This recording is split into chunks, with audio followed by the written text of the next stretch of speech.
Hello friends, welcome back to my channel. मैं हूं आपकी फ्रेंड वर्षा। आज की इस वीडियो में यहाँ पर हम बात करेंगे कॉमर्स के क्वेश्चंस की। 1000 सीरीज चल रही है ये। डेली हम 25 क्वेश्चंस डिस्कस करते हैं। तो स्टार्ट करते हैं वीडियो को। आपको पसंद आती है तो लाइक कीजिए, फ्रेंड्स के साथ शेयर कीजिए और किसी भी तरह की कोई भी क्वेरी हो तो ज़रूर बताइएगा।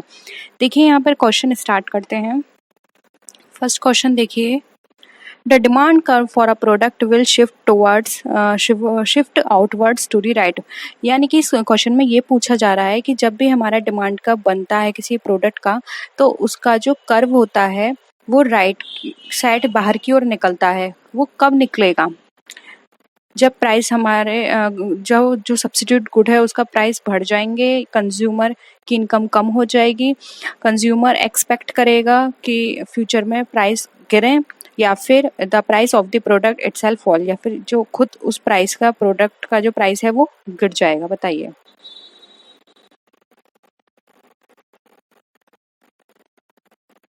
देखिए यहाँ पे डिमांड कर्व पूछी जा रही है कि वो बाहर की तरफ राइट साइड में क्यों शिफ्ट करेगी। तो वो तब शिफ्ट करेगी जब हमारा जो सब्स्टिट्यूट गुड है उसका प्राइस जो है वो राइज हो जाएगा। जब वो बढ़ जाएगा तो हमारा क्या है, हम स्विच ओवर नहीं कर पाएंगे और हमारा जो डिमांड कर्व है वो क्या होगा, बाहर की तरफ चला जाएगा। ठीक है, तो ऑप्शन ए करेक्ट हो जाएगा। नेक्स्ट है, if the demand for good is relatively inelastic and its price rises, the revenue will।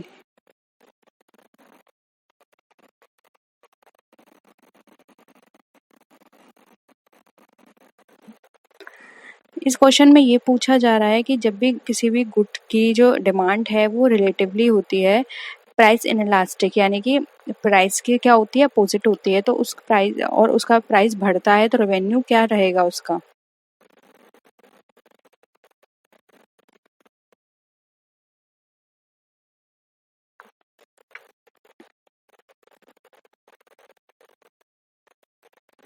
ऐसी कंडीशन में उसका रेवेन्यू क्या हो जाएगा, बढ़ जाएगा। ठीक है, राइज हो जाएगा। तो ऑप्शन सी करेक्ट है।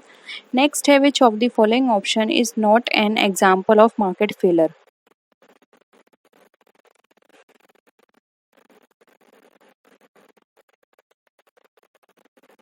बताइए, हमारा मार्केट कब फेल हो जाता है?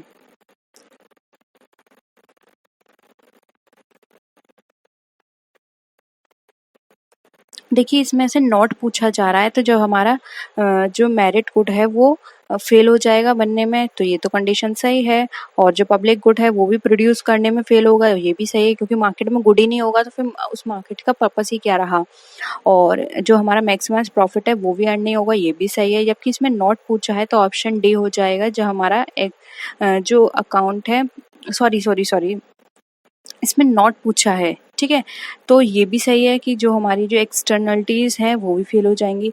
लेकिन यहाँ पे नॉट नहीं पूछा है तो ये हो जाएगा ऑप्शन सी। ये हमारा मार्केट फील्ड का काम नहीं है। ज़रूरी नहीं है कि आप उस मार्केट से सिर्फ प्रॉफिट ही अर्न करें। ठीक है, अगर आप पैरेलल बेसिस पर भी उतना ही रेवेन्यू जनरेट करते हैं तब भी हमारा मार्केट सक्सेस है।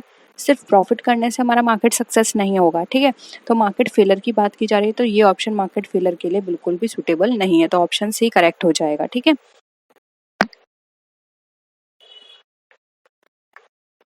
नेक्स्ट क्वेश्चन देखिए, which of the following is an example of a primary form of business activity. Hairdressing, automobile production, banking या फॉरेस्ट्री। तो देखिए फॉरेस्ट्री जो है वो हमारी पहली प्राथमिक गतिविधि नहीं होगी, जबकि hairdressing, automobile production, banking, ये सब फर्स्ट हमारे जो फर्स्ट हम प्राइमरी एक्टिविटी में हम लिस्ट बनाते हैं उसमें कंसिडर की जाती हैं। फॉरेस्ट्री नहीं होगा, ऑप्शन डी राइट आंसर है। ये सेकेंडरी का पार्ट है। ठीक है, नेक्स्ट आइए, the price of goods will tend to rise if.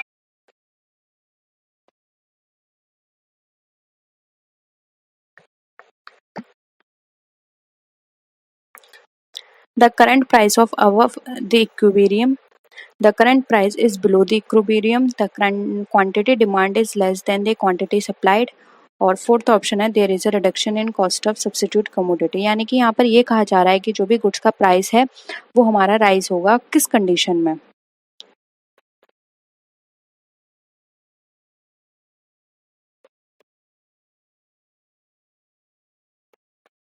देखिए, अगर हमारा गुड्स का प्राइस राइज होने की बात कर रहा है तो वो हमारा इंक्रीज हो जाएगा जब हमारा जो करंट प्राइस है वो इक्विलिब्रियम के नीचे होगा, ठीक है, अब बिलो द इक्विलिब्रियम पॉइंट, ठीक है। तो ऑप्शन बी यहाँ पे हमारा राइट आंसर हो जाएगा। नेक्स्ट क्वेश्चन है, productivity is measured by the growth on output of a firm, the growth on profit of a firm, total output upon total input, और फोर्थ है हमारा total amount of investment in capital goods।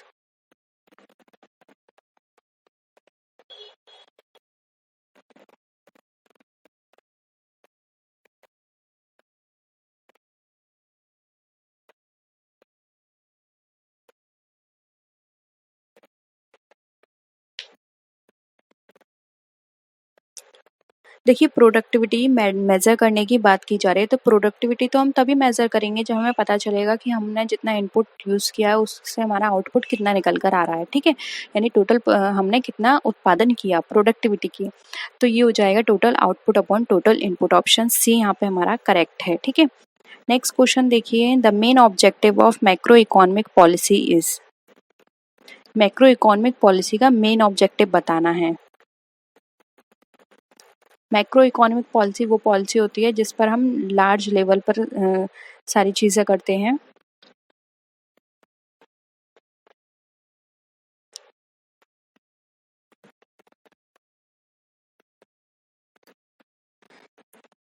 देखिए, D correct होगा क्योंकि यहाँ पे large level पे employment की बात कर रहे हैं, इन्फ्लेशन कम करने की बात कर रहे हैं और ग्रोथ रेट को स्टेबल करने की बात कर रहे हैं, सेटिस्फैक्ट्री रेट की बात कर रहे हैं कि हमारा ग्रोथ रेट अच्छा हो। तो ये सारे ही हमारे मैक्रो इकोनॉमिक पॉलिसी के ऑब्जेक्टिव्स हैं, तो डी यहाँ पे करेक्ट होगा हमारा।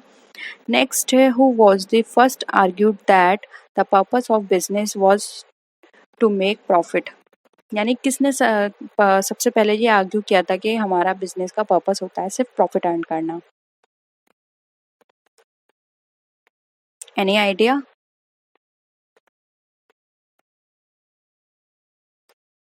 राइट आंसर है ए, मिल्टन फ्राइडमैन ने, ठीक है। नेक्स्ट क्वेश्चन देखिए, व्हाट डज द पीपीपी और P3 इनिशिएटिव रेफर्स टू, ये फुल फॉर्म बहुत पूछी जाती है। सिंपल है इसका, बी, पब्लिक प्राइवेट पार्टनरशिप, ठीक है। नेक्स्ट देखिए, what does the PFI initiative refers to,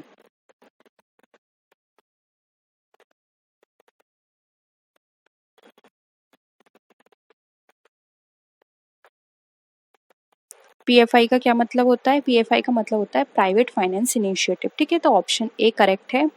next देखिए, the term late industrialization refers to, यानी कि लेट इंडस्ट्रियलाइजेशन से क्या मतलब होता है? डिले करना इंडस्ट्रियलाइजेशन को, क्योंकि एनवायरनमेंट में खतरा हो रहा है, या फिर विकासशील देशों के सामने समस्या कि वे अमीर देशों के विकास के स्तर को पकड़ना चाहते हैं, या ये सोचना कि देशों को औद्योगिकरण के लिए बहुत देर हो चुकी है, या 4D ऑप्शन है हमारा, औद्योगिक दुनिया में एक पोस्ट कैसे दर्ज कर रहे हैं, ठीक है, यानी कि आप एंटर कैसे करेंगे।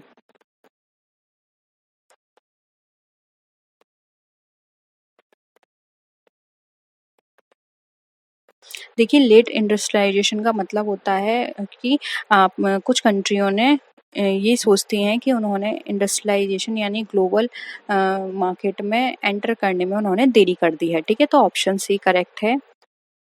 नेक्स्ट क्वेश्चन देखिए, which of the following economic is regarded as having developed the theory of comparative advantage, कितनी बार क्वेश्चन आया है।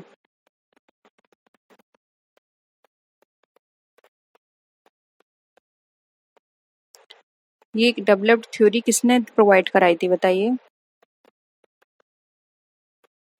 ये दी थी कंपैरेटिव एडवांटेज का जो कॉन्सेप्ट है डेविड रिकार्डो ने, ठीक है।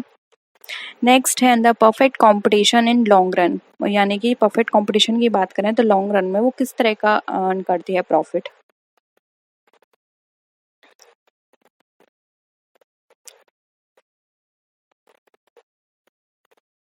देखिए, परफेक्ट कंपटीशन की बात करें तो ये लॉन्ग रन में नॉर्मल प्रॉफिट अर्न करती हैं, ठीक है, तो ऑप्शन ए यहाँ पे हमारा करेक्ट है। नेक्स्ट देखिए, national income at market prices is equal to, अब जो नेशनल इनकम है मार्केट प्राइस पर वो इक्वल किसके बराबर होगी?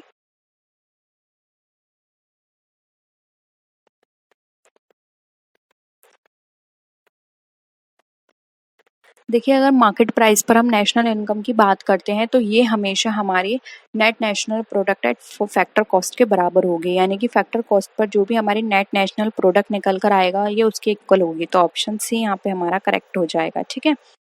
15 देखिए, if there is a single buyer it is called, यानी कि सिर्फ एक ही बायर हो उसको हम क्या बोलते हैं? Monopoly, oligopoly, मोनोप्सोनी। बायर की बात की जा रही है, याद रखिए, सेलर की नहीं। देखिए, सिंगल बायर होता है उसे हम बोलते हैं मोनोप्सोनी। ऑप्शन सी करेक्ट है। ठीक है। A firm is having increasing return to scale means it is having increasing cost, it is having constant cost, it is having decreasing cost, or none of the above।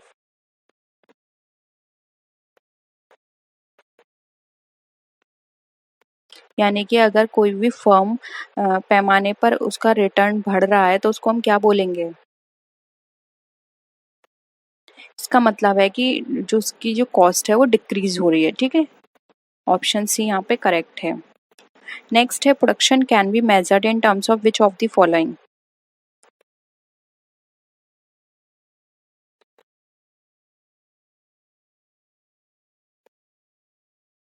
हम production किस तरह से major करते हैं? D हो जाएगा। Total basis पर भी कर सकते हैं, मार्जिनल बेसिस पर भी और एवरेज बेसिस पर भी। कोई भी हम मेथड लेकर अपने प्रोडक्शन को कैलकुलेट कर सकते हैं, टोटल हमारा कितना प्रोडक्शन हो रहा है। ठीक है। अब ये बताइए, which is not covered under the scope of managerial economics.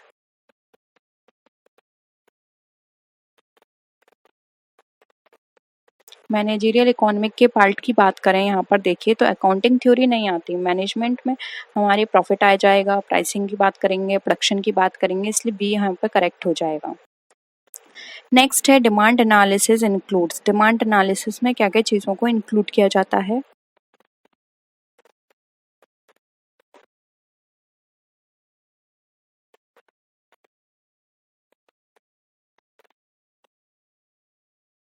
All of the above right हो जाएगा, क्योंकि इसमें हम फोरकास्टिंग की भी बात करेंगे, इलास्टिसिटी की भी, और इंडिफरेंस एनालिसिस करके भी। ठीक है। क्योंकि ये सारे हमारे डिमांड से रिलेटेड होते हैं। अब आप लॉ ऑफ डिमांड बताइए, क्या बताता है हमें लॉ ऑफ डिमांड?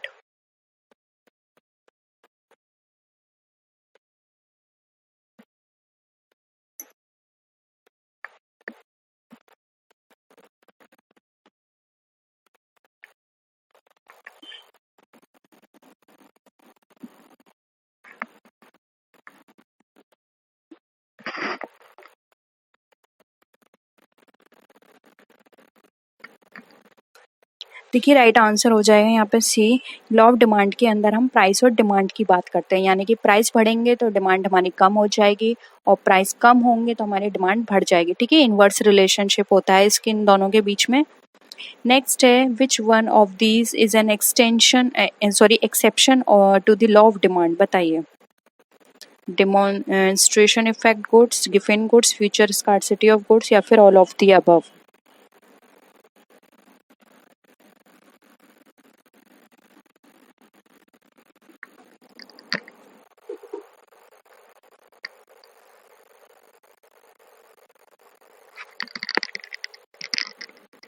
क्या हो जाएगा आंसर? देखिए, ये तीनों ही हमारे एक्सेप्शन हैं। गिवन गुड्स की बात कर लें, फ्यूचर स्कार्सिटी की बात कर लें, या फिर डेमोन्स्ट्रेशन की बात कर लें। ठीक है। यानी कि जो हमारा डिमांड लॉ बताता है ये उसके रिवर्स बात करते हैं। ये कहते हैं कि नहीं, ऐसा कुछ भी नहीं है कि डिमांड बढ़ेगी तो हमारे प्राइस भी वो डिमांड अगर बढ़ रही है तो ये प्राइस हम कम होने के कारण है, ऐसा बिल्कुल भी नहीं है। कभी कभी ऐसा होता है कि प्राइस बढ़ते हैं तो डिमांड भी बढ़ती है। ठीक है। तो ये बिल्कुल अलग बात बताते हैं। ठीक है। नेक्स्ट है, elasticity of demand is based on which of the following factors। अब आपको यहाँ पे ये बताना है कि डिमांड जो है, इलास्टिसिटी ऑफ डिमांड, उस पर कौन कौन से फैक्टर बेस्ड होते हैं।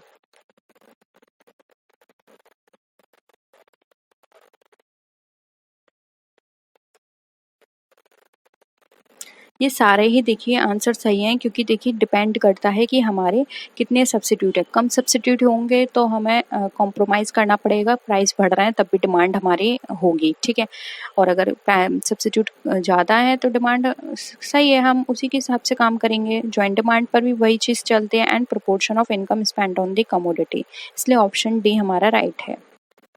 नेक्स्ट है which one of the following is not the function of managerial economist. अब मैनेजरियल इकोनॉमिस्ट का इसमें से कौन सा फंक्शन नहीं है।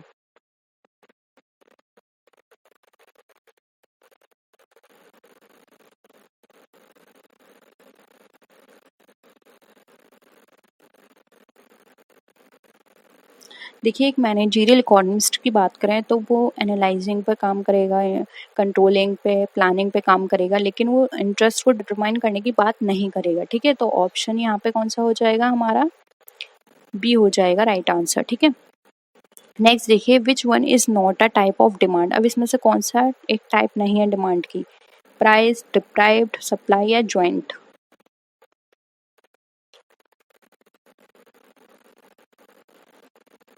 सी हो जाएगा सप्लाई डिमांड, ठीक है।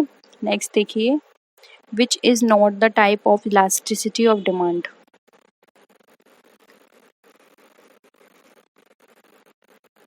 देखिए टाइप्स ऑफ में बात करें तो प्राइस होती है, इनकम के बेसिस पर होती है, एडवर्टाइजमेंट के, लेकिन सप्लाई के बेसिस पर नहीं होती है डिमांड। तो ऑप्शन सी यहाँ पे करेक्ट हो जाएगा, ठीक है। तो यही थे आज के क्वेश्चंस। होप यहाँ पे आपको सारे क्वेश्चंस क्लियर हैं। ये मोस्टली हमने डिमांड से लिए थे, और डिमांड आपका बहुत इंपॉर्टेंट है, तो ये सारे क्वेश्चंस का रिवीजन ज़्यादा से ज़्यादा बार कीजिएगा।